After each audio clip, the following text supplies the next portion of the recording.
Welcome to the Hugo FC channel. Today's video marks the start of a new series, Chelsea Tuesdays. What is it, you ask? Well, basically, it's just going to be a summary of all weekly news for Chelsea. It's going to happen every Tuesday. Do you get it? It's like Chelsea Tuesday. It's like alliteration. It's a bit imaginative. But if you don't mind subscribing or giving the video a like, or even just giving me your opinion down in the comments below, that would mean the world, because I really need the channel to start growing. Starting off this week's news, we've got a bit of a bittersweet one. Werner is going back to RB Leipzig. It's a £25.3 million deal, and considering that we bought him for £45 million 2 years ago, we're looking at a £20 million loss here, and that's with like a COVID inflated market as well, so that's even worse. For him, it makes sense. He isn't getting the game time he wants. I think he got less than 15 starts in the league last season, only getting 4 Premier League goals, so he wants game time before the World Cup, which is coming up in winter in Qatar. It's understandable. He wants to be chosen by Hansi Flick. After a really impressive performance in Leipzig,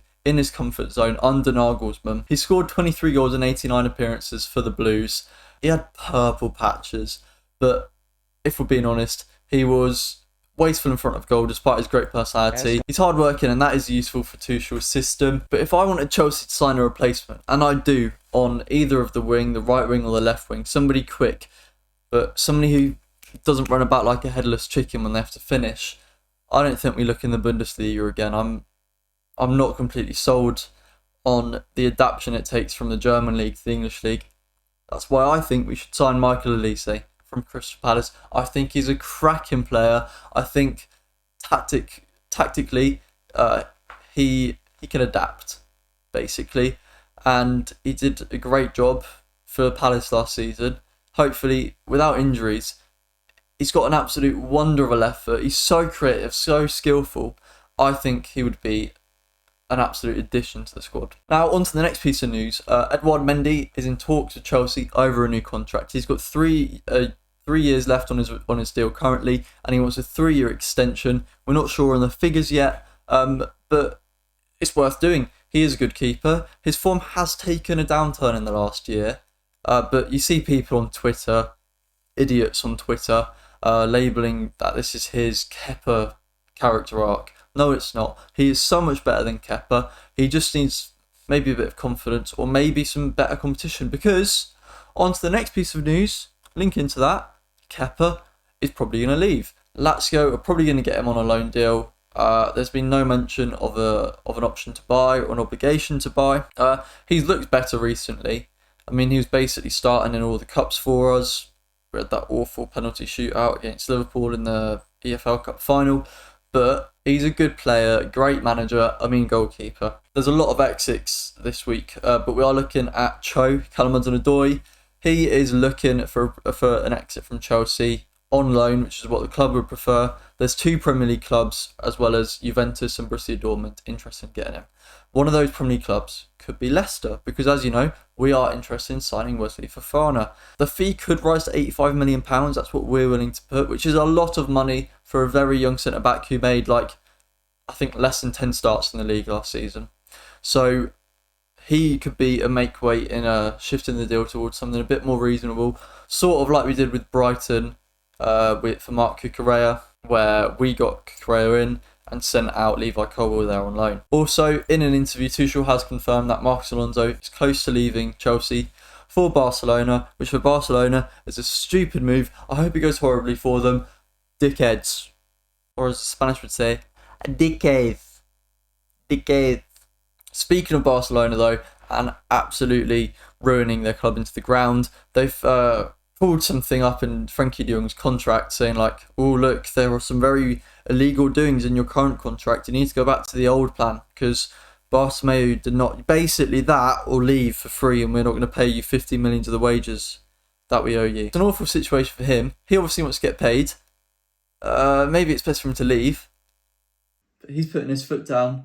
He's also putting his foot down on Man United, because apparently he's rejected and ruled out any move to United and would rather join Tuchel's tactical Blues. It would be a statement signing for Chelsea. He's a young Dutchman. He's a creative fielder. He can get the ball from deep and carry it up, because he's basically played at centre-back for Barca before. He is very skillful, very silky. You saw when he was still at Ajax, and he played It was Real Madrid in the semi-final, I think, and he just scooped the ball away from Modric. He made that three-man infamous Real Madrid midfield, Modric, Casemiro, Toni Kroos. He made them look like mud. I'd love to see this happen, and it would just feel like we'd get that one up on Barcelona, because they've been arseholes to us all transfer window. Now, on Chelsea Tuesdays, we're going to end the show every week with just a summary of the games that have been on. Now, this week, we had our Premier League opener against Everton away at Goodison Park. Now, what I'm going to do is going to be 4 points. Point 1, good. Point 2, bad. Point 3, where to improve. Point 4, my man of the match. So going straight into it with the good. And that is that our new signings look sharp. Kalidou Koulibaly, he was experienced, he's smart, and most importantly, he is built like a brick shithouse. Like, nobody's getting past him. I think him and Van Dijk swapped roles this weekend, because he was outstanding with Kalidou Koulibaly, and Mitrovic had Virgil van Disney in a spliff. Alright, he had him ruined. New addition, Sterling, he actually runs at players. He takes his man on 1v1. Now, we haven't seen any bloody Chelsea attacker do that since maybe lockdown Pulisic. And it is such a joy to see him. He really tries. He had such a brilliant effort. A chance made for him from Cucurella when he came on, who was also superb. Where Cucurella, he gets right down the wing, crosses it in with like the most, just the pass, like it had a weight to it, right into Sterling's feet. And then there was some really good defending to slide in and block it away. But he could have basically got an assist like that for Sterling, scoring in his Chelsea Premier League debut. Now, the bad, it's quite a big bad. The fitness and the overall motor of the team, it wasn't on. Our regulars didn't look fit enough. Mount was sort of exposed this game. Lampard obviously knows him very well. He's managed him at 2 different clubs. So perhaps it's just a case of Lampard knowing exactly how to minimise his powers and Mount's magic.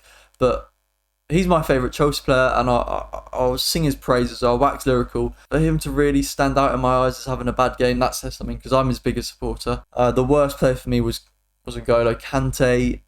Retrieving the ball wise, he was fantastic. But it was when he has to move the ball on, he has to pass it forwards or backwards or wherever, which is tactically best in that situation, because he's still a smart guy, obviously. The passing was woeful. It left so much to be desired. It just cries out either De Jong or Declan Rice for me. Where to improve? It links onto that Kante thing. The midfield just seemed a bit vacant at points in the game. Now, don't get me wrong, the midfield's still good. Our options are still decent, but let's be honest, they're ageing. It hasn't changed actually for years now, except with the addition of Conor Gallagher, but that's sort of a happy accident, if we're being honest. The midfield is still good, but the tempo was halted at certain points in the game in a way which City or Liverpool's midfield wouldn't get halted. And, you know, they are proper title contenders. They're challenging for the title every season. And when you watch them, they don't lose that little smidge of concentration that makes them from looking elite to like sort of being played out of park here. And against Everton as well, it's just something to worry about when facing the bigger boys in bigger possession battles against the Man Cities, against the Liverpools. Now, my man of the match is, well, it would have been Cucurella if he had a full 90. I just thought there was a sharpness to him. His passes were excellent. Is it just me that when he's running, because he's got so much hair, like it adds a certain elegance and grace to the way he runs? That sounds really weird.